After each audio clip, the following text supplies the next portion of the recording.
Steve. How do you do, Peter? Thank you for finding a little time for me here. I really appreciate. We have another beautiful morning here in the Southwest Florida. It's gorgeous, isn't it? And you're joining me with you making my morning exactly here with this beauty. Oh, With this beauty. Tell me what we have here. well, that's a 1956 Chevrolet Yes. Bel Air two-door hardtop that I restored 3 times. I kept on making it, improving it, and changing it. You're one of those artists. One of those guys. It's done as a 50s smile custom. I wanted it to present things that we would have done in the 50s if we had the money to do them. But as you can see, it's lowered all the way around. It has chrome reverse wheels with spider hubcaps on them. Has lake pipes on them, tuck and roll interior. Has the gauges up on the dashboard, tube grill, and again, it's kind of like a 50s car. Has bucket seats in it. Came out of a 66 Chevelle. Steering wheel off from a 61 Chevy Impala. Only year they made that steering wheel like that. And it's got a ZZ4 350 Chevy engine in it. Has air conditioning, heat and air, all of the amenities that you need. Power steering, power brakes. It's got a Tremec 5-speed overdrive transmission with a 9-inch Ford rear end, positive traction rear end, and the disc brakes all the way around and the sway bars under it. It drives like a modern car down the road. It rides good and it handles very, very well. Rides good and looks beautiful. It looks unique, and that's the story. I remember first time when I passed your car on the car show. There's a lot of Bel Airs. They're all beautiful. They're all restored, custom here and there. But yours was different. Catch my eye immediately. What I've seen was what you just mentioned as the first update which you did was they lowered the car. Yeah. Well, the other thing that, Peter, that kind of makes it pop, and I'm glad to hear you say it like that. Yes. Because Chevrolet had a turquoise and white version of that car back in '56. However, that turquoise that they had was much lighter than this turquoise, and the white color had a little bit of a creamy tint to it, so it wasn't as bright as that. Well, when I did this car over, I had this color custom mixed, and so we added a little bit more blue to it, and to make it pop a little more. And it's also a shinier paint by itself. This car is not clear coated. That paint is it, and it's just shiny because that's the way it was in the day. But the white is also much whiter than the original white. So what the effect is, you want people to recognize what it is when they're walking up to it and saying, "Oh yeah, we had one just like that." But it didn't really look just like that. Yeah, something. And that's the whole different thing you're trying to accomplish when you're doing a bit of a custom car. Yes, you're catching the eye. You want that pop factor. Attention. Yes. Yeah, beautiful car, and how you said before, it's made like modern cars, so you can really do little road trips in this. I mean, I've seen you on the car shows all over during of our great Florida weather here during of season, so you're cruising everywhere. Yeah, well, you know, I come down to Florida every year. Yes. And I spend 6 months down here. And every year I come, I bring a different car that I want to drive. Oh, really? And I bring my wife's little Volkswagen Bug. She gets that one every year. Nice. That's all her right. little hot That's rod her car, favor. Summer car and winter car here, but I bring a different one. Last year, I think if you remember, I had a 1964 Chevelle. All right. Done real nice, as a resto mod. That has a 383 stroker motor in it, overdrive 700 R4 transmission, and that one really is a popper too. But I have 11 cars. 11 cars. 11. So you have quite collection. I do, and I'm not really focused. Uh-huh. I've got one of everything. I have a shop up in Connecticut. All right. And I work on hot rods, street rods, muscle cars, classics, Wow. and antiques. but I don't work on Kias and Hyundais. Yeah, no motor car in there. So, yeah, I have quite a few, and some are done like that, and some are done even at stock. Some of them are really, really high performance muscle cars and that type of thing. So you're sitting in this for quite a while. I have been into cars all my life. How it started? When I really don't know. But my mother used to say when I was 3 years old, and I had an older brother and a younger brother. My mother used to say, Stevie knows every car on the road and the make and model. and later on, when I got a little older, when the other kids were out playing Little League and basketball, and I was building model car kits. Wow. I stayed in my room and I painted them and I changed them, and when I wasn't doing that, I was out delivering newspapers so I could get enough money to buy a model car kit. Nice. And I had quite a collection. Unfortunately, I didn't keep them all over the years. But yeah, when I didn't have enough money to buy one, I'd take one off the shelf and cut it up and chop it or change it over, customize it out of plastic. There you go. So you started early with customizing cars. And then didn't buy my real first owned car until I was 14. And that was a 57 Ford. I had that car for probably a year and a half, and then I had a little bit of a mishap with it. Me and a tree didn't get along. And so I sold it the way it was and bought a 55 Chevy. And that was when I fell in love with what we call Tri-5 Chevys. 5, 6, and 7s were my bread and butter.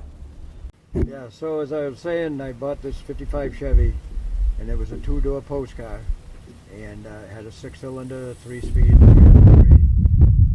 but immediately I started taking that apart and went over it once, went over it again, and finally I put a 283 power pack in it, and put a new 4-speed transmission on the floor, and that was like the fastest car in my little town in Maine. Wow. You know, and I just loved it.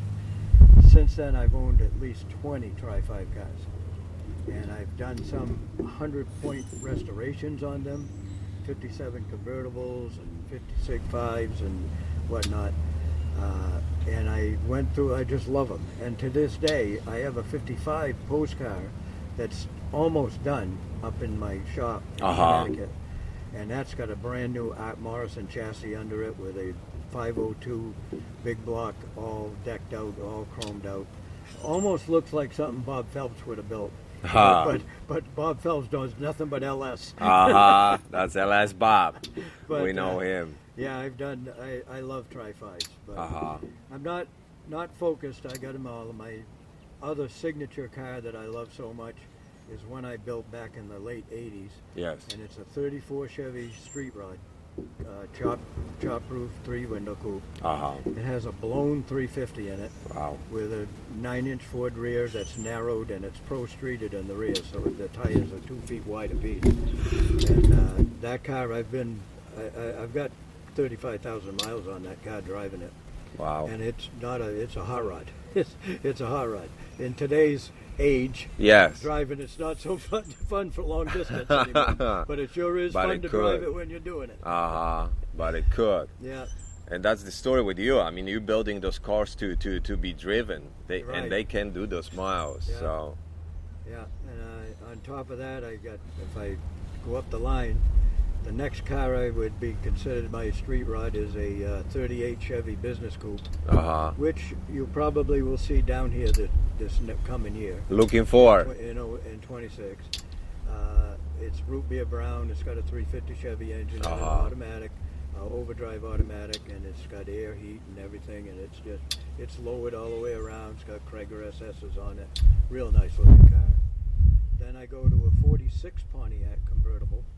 And that car was down here, I think 4 years ago or 5 years ago. That one has a drivetrain out of a Pontiac Le Mans in it. Wow. So it has a Pontiac 350 in it, not a Chevy 350. So, and I think that's the uniqueness of doing the car, you know. Yeah. Yeah. And then I go up there from to '59 Corvette that I had down here 2 years ago. Got a '63 vintage Corvette 327 in it, 340 horse. Huh. So, and that's got a Tremec 5-speed in it, and so I can drive it a lot. Got electric power steering, disc brakes, and so it's pretty much a stock looking car, but you'd think it was all stock, but it really isn't, and it drives real nice. Huh. You gotta have some pretty nice sized place up north. Talking about all your cars out there. Well, I retired from a real job in 2003, and I immediately bought a 6,000 square foot building. Wow. And all of my friends says, why are you buying that building like that? But you're retiring, aren't you gonna do some traveling, do your things? And I said, well, I can still do that, but I needed a place to go. My wife and I have been married since 1969, wow. And we've been together a long time at that point even. But we always had our own careers. She had hers, I had mine. We did our things, and I said, I'm not going to get up in the morning with nothing to do and wait for her to get up and say, what are we going to do today, honey? Yes. It wasn't going to work for her, and it wasn't going to work for me.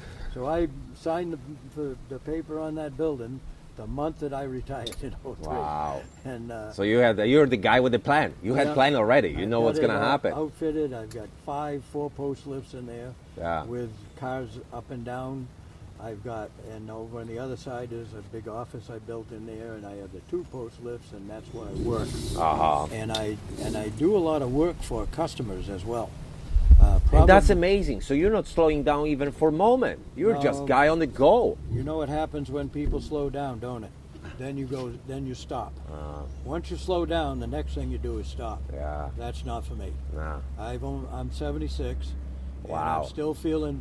My body doesn't like what I say I do, but my mind's still right on it. And so it takes me a little longer to get stuff accomplished, but I got 3 cars up there waiting for me right now to get back home to finish up, and then I got lists of cars that people want to bring me. Wow. But I'm a one-man band. I don't want to hire people and get into business like that. Yeah. It's almost a retirement business, deal. But it's pretty good because I'm the only guy around that does the work on these kind of cars and what I do, and I can do some extensive modifications, but no body and paint. I learned body and paint and me don't get along back in my teenage years. So body and paint's out. So usually when I buy a car to do, the body's got to be pretty good. I don't mind getting it painted somewhere, but the body's got to be pretty good. I can't get into these full rust restorations. So it takes me a while to get somebody to paint it right, and do my work. But the rest of it I can do. I do everything. But that's what you said about your mind connecting with your vision, and your vision, how we can see here, is unique. It's unique. Okay, so one year when I was shortly after I retired, I should go back a little bit to my days. Back in the days of the '60s, I used to run stock cars with another guys, And wow. I mean, we ran 57 Chevys, and that was my roundy round days, And, okay. as a matter of fact, I think I cut 3 57 Chevys up for stock cars, which would make a lot of people cry today. But they really weren't that great a car when I cut them up. But at any rate, when I couldn't do that anymore, and I was at the time I was actually running a filling station business for Esso company, which was Standard Oil at the time, and I was going to Central Maine Vocational Technical School full time. At the same time, I was running the filling station, managing it, and it was quite a full time in my life. And then I'm working on stock cars and building them all every night, all night, and weekends, and it was taking a lot of my time. But I wanted to, also do some other stuff, like meet my wife, meet some girls, and and so as it turns out, I met my wife, and in those 1967, 68, and when I met her, she was in high school and I was in vocational school, and then after we both graduated from our separate schools, we got married. So. Wow! But at any rate, back then, was she a little hot rodder girl too? Well, she became that. She was really a farm girl. Okay. But right now she's sharing the passion with you and supporting you. Yeah. That's nice. That's So nice. at that time, I didn't have time enough to go back. Now I got a job in a Chevrolet dealership as a mechanic, you know. I went to somebody and so forth, and so now I couldn't have time to mess around with the round racing. So I moved over into drag racing, and the only car we owned, we drag raced. I had a '65 Plymouth Barracuda Formula S, 273 4-speed car that I dragged for a while, and then I turned that over and bought a '65 Mustang, which had a 289 high performance, 271 horse, 4-speed, and convertible, and it had everything in it, and I drag raced that, 8th mile drags, but we did that for a long time, you know, and then got out of that and of course moved into street rods and hot rods, you know, and stuff like that, and motorcycles. Got into them pretty heavy. So building them and riding them, you know, all over the country. So after that, time went on with my career and whatnot, and as I said, I bought my building in '03. Now I was spending more time also with my club, my street rod club, and I was the president. And this other guy, a member, a good member and a friend of mine in the street rod club, wanted to bring a land speed streamliner into the club, of course in January, to do a little show and tell about all that's going on out in the Bonneville Salt Flats with this land speed racing stuff. Well, I always knew Craig Breedlove and Art Offrance and all those names ever since I was a kid, and I just could have thought it was amazing, but never even dreamed about doing it, you know, being one of them guys. But so he wanted to bring it and that car to the club, and I said, well, you can't bring that in January and park it outside in the parking lot. Who's going to come out in sub-zero weather to look at this car? And he wanted to do a little show and tell because they were doing a charity for breast cancer. And so I said, we're going to do that in my shop. So I cleaned out my shop, and I had to bring this car, and then I found another guy's car, and they brought that car in, and I set up all kinds of chairs, and we had a big screen, and I had a projector, and my friend was coming in, and he did a whole presentation on Bonneville and this car, and then drumming up people, and I was the first one to sit in the car and put my name in there and pay the first donation for the breast cancer fund. Yes. But while he was showing pictures on the screen of the film of them out there doing it, and they had two cars. They had this Streamliner, and they had a Roadster, and which ran in a different class. And so I'm looking around, and his name was Rob. He's still a good friend of mine. And I said, "Well, Rob, I was sitting back letting him do the presentation. I had 35 people there, you know, in there, and so I said, Rob, I hate to stop you in the presentation, but what is that car towing that Roadster around out there when all I see behind it, all around it, is hot rods, street rods, all these old cars that these cars are all come from the 40s and 50s, the original street rods, and they're all out there towing cars around." Yeah. He said, "Well, we couldn't bring everything." He said, for the Streamliner and that from Jersey. He said, "So I had to rent a Ford Taurus." Wow. I said, "Rob, just 1 minute. You see that 46 Pontiac over there on the left, that convertible?" He said, "Yeah." I says, "Next year, that's towing your car around out in Bonneville. Wow. I'm coming to Bonneville." And that's when I made the decision to do that. So I do.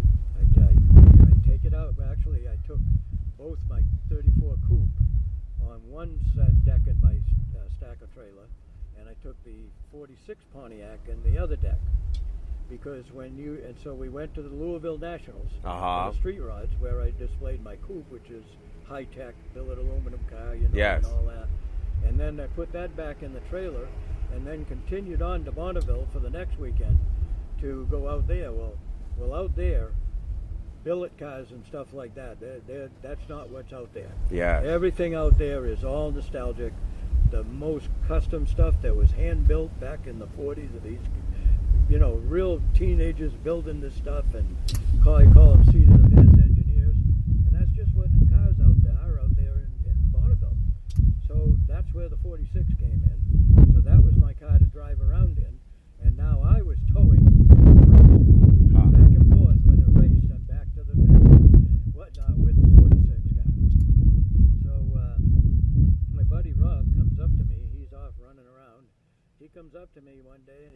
time in the runs, and I was in the line pulling them up. And he says, well, what do you think? Are you having a good time? I says, I think I'm doing fine. I said, I'm loving it. But the thing I'm missing is I'm not the one in that car. Who is driving, yes. I'm not the guy behind the wheel there. So he says, well, I'll tell you what, he says, I could put you into a car before you get out here next year. I said, what's that? He says, we have a couple of old retired NASCARs out in the backyard. We know in Jersey where they are.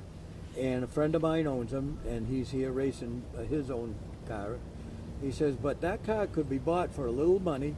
It already has the roll cage in it and all the gear you would need to make that car go fast. You could buy a crate motor and probably go 200 miles an hour in the car. Wow. And I said, well, that sounds good, Rob, but how can a guy that's nicknamed Street Rod Steve race a NASCAR? That's not going to happen. I said, but somehow I'm going to work on this plan. So he says, okay, well, so we went on that time, and we had a hell of a time. Well, there was a guy out there, and his nickname is Jimmy Shine. He's very famous out there for building cars and worked at SoCal Speed Shop. And he was connected with, he owned this car with a guy named Tony Thacker. And he was campaigning. It was a 1929 Ford Roadster body on a 32 Ford frame. And he was campaigning that he wanted to drive it to Bonneville, set a record, get in the 200-mile-an-hour club, and then drive it home. Well, that in one car. That driving part only lasted him a couple of times, and he never made it.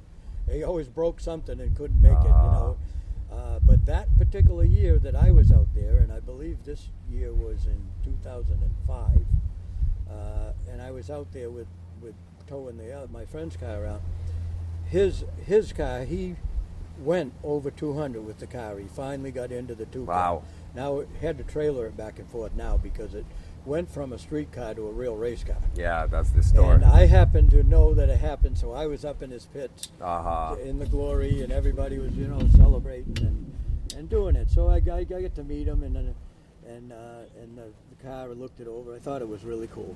But back I come. So after we went home that year, my friend Rob came and called me up, and he says, hey, I want to meet you and go to lunch. I said, sure, come to the shop and we'll go to lunch together. So he does. We go to lunch, and he says, so, the conversation we had about going to Bonneville, would you like to do that? And I said, yeah, I would. He said, well, Jimmy Shine's car, Tony Thacker and Jimmy Shine's car? He says, that car's going to be for sale. I said, really? I said, well, I usually like to build my cars, but I really don't have the time frame to build a car like that. But he says, yeah. He says, Tony said Jimmy got in the 2 club now. They're thinking of moving on. And so if you want, I can put you in touch with him. I said, yeah, I'd like to have you do that. So he put me in touch with Tony.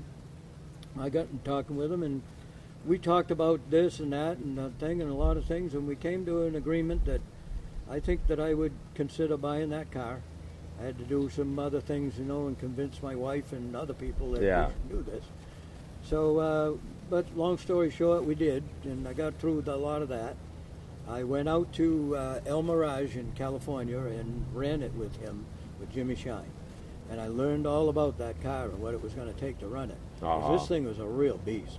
It's a 302 Chevy engine, and it makes 1,000 horsepower. Wow. Well, it didn't make that when Jimmy had it, but it does now. But at any rate, you twitched a little bit. So I made an arrangement with Tony to buy it, and I gave him some money out there. Ran it out there. I jumped in my airplane and flew back to Connecticut, and Jimmy was still running the car. But then when they get done running it, they put it in a trailer, and the guy with a truck and trailer headed east to me. I grabbed my motorhome and my trailer, and I ran down to Maxton, North Carolina, which is an old airstrip that they built in World War II. It was rough. It even had a little turn in the middle of it, but it gave us on the East Coast a chance to run land speed cars. Wow. And we were having a ball, even though it was very primitive, deal racing, but we did. So I get there early with my trailer on the back with my motorhome, and a couple of guys with me, friends of mine, that were going to help race. The guy drives in on Thursday night with that car and unloads it from his trailer. we put it over underneath mine, and I started right from there that day. And I ran that car I don't know how many times. I even set a couple of records already right out of the get-go. Wow. But I had to run it at slower paces to learn how to drive it up. And then to feel the car. I pursued that car a lot. The next year I went to Bonneville with it finally. We towed it all the way out in the Midwest. We had a lot of hard brake failures. We broke everything but the record. You know? Put it back on the trailer, take it home, rebuild everything again, go back up to Maxton and trying it out and doing this and that. So making sure we think we got it. Back out to Bonneville again. I think this was in 2008 by then. And again, we broke everything else that we didn't break the first time. Seemed like every time we made improvements in the car, yes, we'd break some more. But I guess that's racing. And again, with seat of the pants engineering. And finally, in 2009, I went 216 miles an hour is what I set the record at in Bonneville. Wow. And got my 200-mile-an-hour hat that I got right here.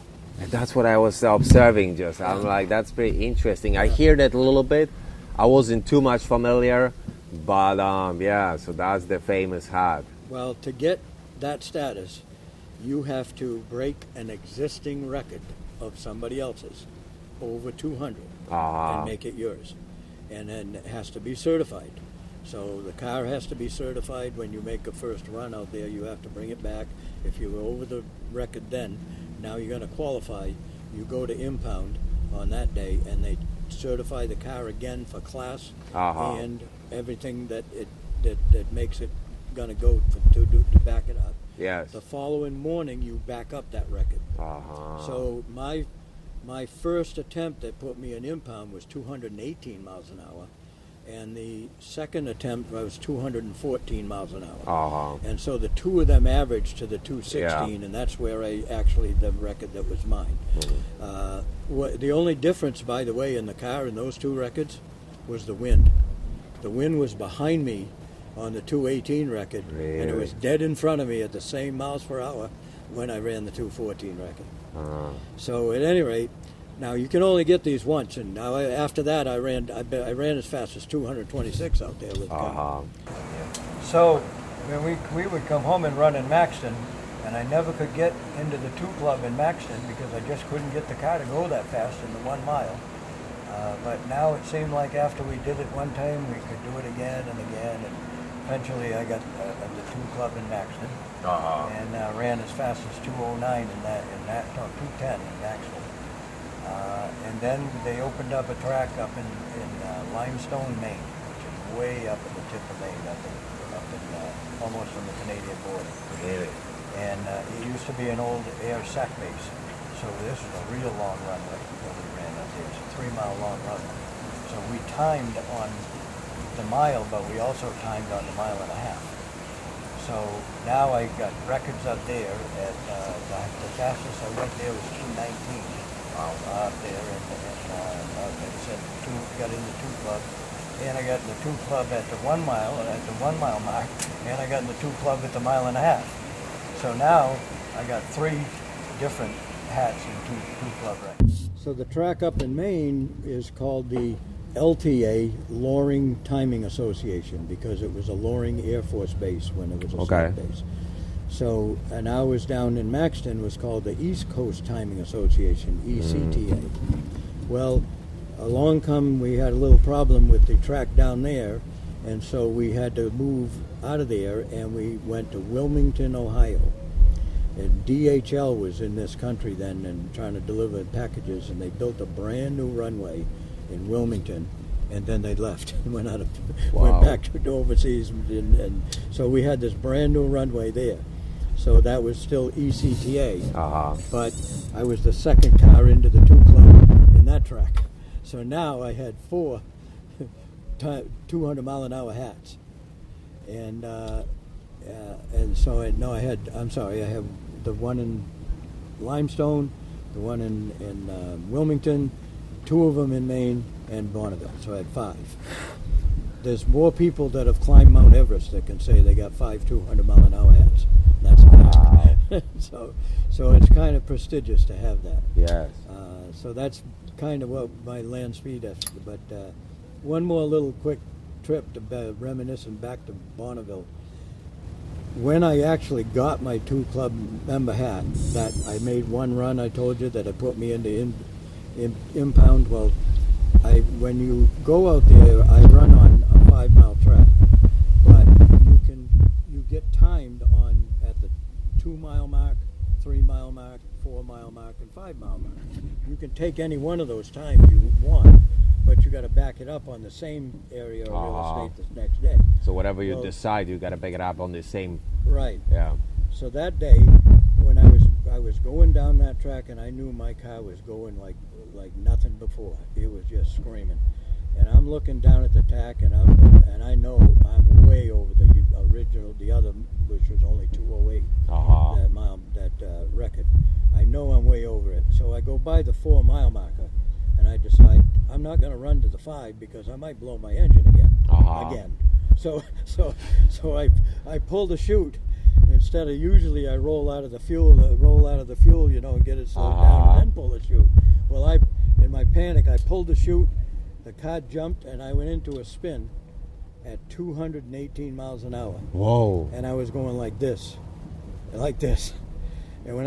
but I kept the car running because I didn't want it to back the engine up, by spinning backwards. And when I saw the parachute going across in front of me the second time, I got that thing slowed down and jerked it, and boom, I actually drove it off the controller, drove it off the thing. Everybody was yelling, "What's the matter with that guy? What's the matter with that guy?" I said, "Hey, I grew up in Maine. We went into spins all the time." So on my credenza in my office up in Connecticut is quite a lot of my trophies and things, and a picture of me with the parachute straight in front of me, full blossom. Really? That's not good. That's not good. So yeah, that was quite a neat thing. And then we did shows in my shop after that every year, with all the slides from Bonneville and all the trips we had. My great friend that came with me all the time, he built another car. He's now got a rear-engine modified Roadster, and he runs in every place now, and he runs nothing but flathead Fords or Ardun engines, which I don't know if you know what that is. No. That is an overhead valve Hemi conversion. Okay. That goes on a flathead motor. Wow. And they're extremely rare when it started. Ardun stands for Arcus Duntov. Did you ever hear of that man, Zora Arcus Duntov? He's the father of the Corvette and the builder of the small block Chevy engine. Came from Germany and come over here at the end of during World War II, because he didn't want to live in his country anymore. He came over here as an engineer, and he developed this cylinder head deal because after the war we had no fuel over here, and so it would go on the flathead engine to put it in dump trucks, because it would burn very low octane fuel. There's a Hemi engine, and that's where the Hemi engine design came from. His idea that went in that the Chrysler Corporation at the time developed. So he runs them. He gets all kinds. He's got all kinds of records too with those guys, and I'm part of his all the time too. We race together. Yeah. So in 2009 is when I got the records. I ran the car again, my Roadster again, in 2010 and in 2011. And then for some reason or other, I didn't go back in 12. But my buddy was building his, and so I didn't go back with my car, but I went back with his. Well, the biggest reason why I didn't go back with my car anymore is because by then it didn't belong to me anymore. I had that race car in my shop, which I wasn't doing much with at the moment, and it had a lot of history. Now, out in California especially, and it was a very talked about photograph car. A lot of articles on it and so forth. And I also, at that time, or I had finished up, I restored 110-point 66 Plymouth Satellite. It was a 426 Hemi 4-speed car, one of 503 produced. And I managed to search and find every single piece date-coded that belonged on that car when it was brand new. And I say 110 because when I got done with that paint job and body, it was better than what they did, you know. But the car, I sold it, I took it to a Barrett-Jackson auction. Uh-huh. And it was in Connecticut, the Barrett-Jackson auction. And I did well with that car. And then I took this the race car to there at the same time. So we're getting ready to put it up on the stage. I don't know if you've ever been to a Barrett-Jackson auction, but I'm sure you've watched them. And you see how they bring the cars up on the stage, and they auction them off, and then they push them off the side and bring the next one. Well, they allowed me or whoever to actually steer the cars up there. So I drove my satellite up there, but then you get out of it and you don't own it anymore after the hammer drops and another guy from Barrett-Jackson Somebody's takes taking it away. over, yeah. Well, now we finally get on a Saturday night to take the race car up there, and I have my grandson with me, who always came with me to shows when we would fire it up for people and stuff like that. And so he's in it to push it, and we hand push it up on the stage. Well, I started it up on the stage, and this car is the loudest car you have ever heard in your life. And it's got the pipes coming right out the side. There's nothing but flames coming out of these pipes. And you have to, it's a kind of a production to start it. You have to prime it up with a bottle of gas, you know, up through the blower and get the thing cranking. True a race car, true Bonneville race car. So this thing's up on the track, and it's going, boom, boom. And my grandson's in it, because you never start that car without somebody in it. Shaking entire room. And out in the audience, everybody in the audience is going like this. Well, I was so enwrapped by doing that, and this girl comes over, which she's always at the Barrett-Jackson things, and she said, shut it off. And so I go over and I grab the thing, and I go, whoop, like that. She was standing by the exhaust. It actually blew her right over the stage where a whole bunch of people were standing. Wow. And so then I told Drew to cut it, my grandson to cut it. He pulls the fuel out, boom, it quits. Just as it does, I hear the gavel drop. And he said, sold. And I'm thinking, I don't know who the hell could hear this gavel. They were still going on with the auction. Wow. And he said, sold. So I said, oh, well, okay. So now Drew gets out of it, and they're pushing it off. And I look, and here comes my friend, Wayne Carini. Now, you know who Wayne Carini is? I heard a few words. I never got familiar. Well, he does podcasts just like you and I are doing right now. But he did a show called Chasing Classic Cars. Chasing Classic Cars. Wayne owns a lot of cars. And he's right in Portland, Connecticut. All right. Next to me. Wow. You know, and he's coming up on the stage. Now, I knew he was there all weekend. I've seen him 2 or 3 times and talked to him. I didn't know he bought my car.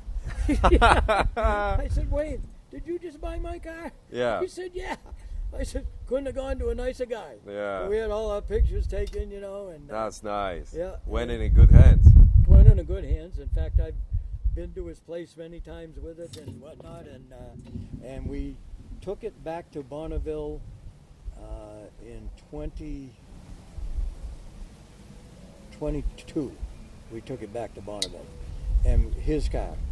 For another friend of his, Bill Warner, with Wayne, drive it. Wayne and I. I took it out. Yeah. I had it back in my shop. I went through the car to do it. We could bring it up to speed. Double checking everything. Safety equipment and checking stuff around. And I took it out there. He flew out with his other guy, friend of his. Bill Warner runs the Amelia Island show up there. Very, very exclusive auction there. All usually brass Hera cars and stuff like that, but very valuable stuff. And he was going to drive it. We did all the prep work and everything. Of course, we had everybody around when Wayne Carini was in the area, you know. And but we blew the transmission the first trip out. Oh. So we never did get to finish that run, but that's kind of where the car went. So I no longer own the car. Yes. But it's out to Wayne's. And every once in a while, he'll have a bunch of people come in from magazines and TV or whatever. And when he does, I'll go over there and maybe some of my guys that always ran with me and shit still do. And we'll go and fire it up and do a show over there. And do a little showcase. I did that for him at the Big E in Springfield, Mass, which Big E's exposition. It's a state fair all Okay. week long. Learning everything. They had a big exposition with cars in a car show, and so I brought my Chevelle that I showed there. But Wayne brought the Roadster up, and I fired that up for the crowd at the thing. So I still get involved with the car. That's nice. And That's nice. Couldn't ask for a nicer guy than Wayne, and we're pretty close. So I mean, you had for quite a while. yeah, I did. You created a story for this car, and right now it's in Wayne's museum because of the history with the car. Is the only big reason he bought it is just he knew the history, and he's seen it many times when I showed it, and stuff. So it's quite a thing for that. history of the 200 miles per hour hat. Yeah, so we still go up to Maine in July. I'll be up there again for 4 or 5 days. My buddy takes his car up there, but You trying to invite me? when I think I would should love to. stop by there. I Definitely. would love to. When we opened that up, I became the head tech guy up there. Okay. So I trained a lot of people, and I ran the tech part. Yes. I don't anymore, but I go up there and I do tech cars when I go up there, and I work on the show and I help out because I know all the promoters and all that are friends of mine. Now we're all in a neat little clique, and you never lose it. When you go. So I go up there every July and run, and I don't think I'm going to go to Bonneville this year, but I got a lot of other shows and stuff I go through September. October I go to Hershey, Pennsylvania with a swap meet, and I sell and buy swap car stuff and that type of thing. And then finally, sometime in October, I try to come down here. And I bring everything down here in October, so I don't have to worry about winter weather. And then I bring in my coach and everything down here. But so this year I didn't get down here until November because I had to wait for my super little great granddaughter to be born. Nice, congratulations. Yeah. That's fantastic. Yeah. So, That's fantastic. so that's about it. Yeah. Hershey, I still didn't have opportunity to stop by to Hershey's. Definitely I would like to. There's so many car shows. I will tell you, going deep in the hot rod and classic car culture here in the United States, again, being from Europe, being from Poland, it's a lot. It's a lot. And I observing this, and I like that it's still alive. It's alive and it's strong. West Coast, California, East Coast, Hershey. I hear that the Triple Crown right now. I hear that so many times. That's another one I would like to visit. The Good Guys, of course. There's a lot. I've been to all those shows. I've been to Good Guys shows, and I love them too. But back to Hershey. There's actually 2 big shows that go on in that area, and the other one is Carlisle. Carlisle is more. Well, they have Carlisle Corvettes, they have Carlisle Fords, they have Carlisle whatever's. There's other Chevys and this one that, but they have one that's a big swap meet. And that's where you'll find most of the muscle car stuff. Okay. The 50s, 60s. Is it kind of the same time? No, it's a week before. All right. And the week after is Hershey. So a lot of the guys, the vendors in Carlisle, come to Hershey. Nice. Right from Carlisle, right to Hershey. Yeah. And then vend. Hershey is more of the antique stuff. However, they're pretty loose with it, but they're still almost all automotive stuff. So I used to go to Carlisle, but then I didn't have time. I was working at the time, and I couldn't go to Hershey because But now that as soon as I retired in '03, I started going to Hershey, and I've been going ever since. So I go up there with the motorhome. I carry all kinds of stuff with a couple of guys that come with me, and then I got a whole bunch of other friends that are selling all over the swap meet. That's amazing. That's there's a lot of foreigners there. A lot of people from all over the world. Because they're all into hot rodding. Yes. And where did all the hot rods come from? Straight from here. US of A. Yeah.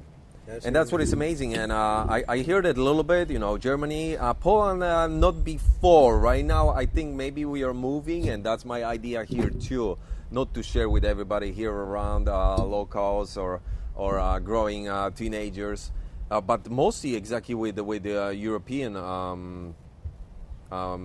friends and guys who are watching.